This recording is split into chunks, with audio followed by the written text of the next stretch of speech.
আসসালামু আলাইকুম। আপনারা সবাই কেমন আছেন? আজকে নিয়ে এসেছি কাঁঠালের বিচি ভেঙে কয়েক মেশালি শাক রান্নার রেসিপি নিয়ে। এভাবে যে কোনো শাক রান্না করলে দারুণ মজার হয়। আমার মতো করে এভাবে কে কে খেয়েছেন অবশ্যই কমেন্ট বক্সে জানাবেন।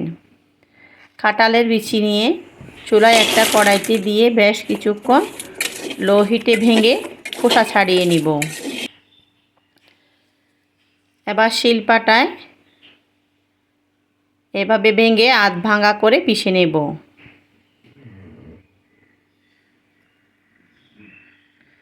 ওই পাটায় পেঁয়াজ, রসুন, কাঁচামরিচও আধ ভাঙা করে পিষে নেব।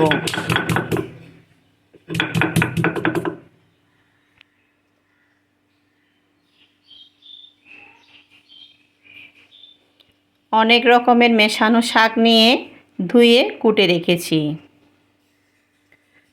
কড়াইতে একটু বেশি করে সয়াবিন তেল দিয়ে বাটা পেঁয়াজ, রসুন, কাঁচামরিচ দিয়ে ভেজে নিব। কুটে রাখা শাক দিয়ে উল্টে পাল্টে কিছুক্ষণ ভেজে নিব।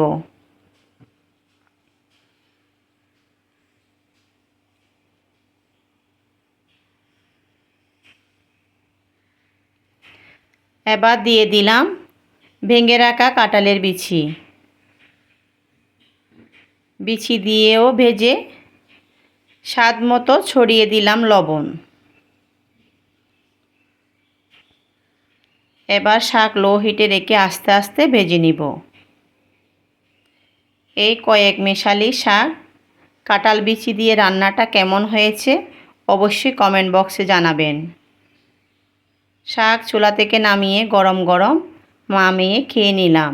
সত্যি সেই স্বাদ।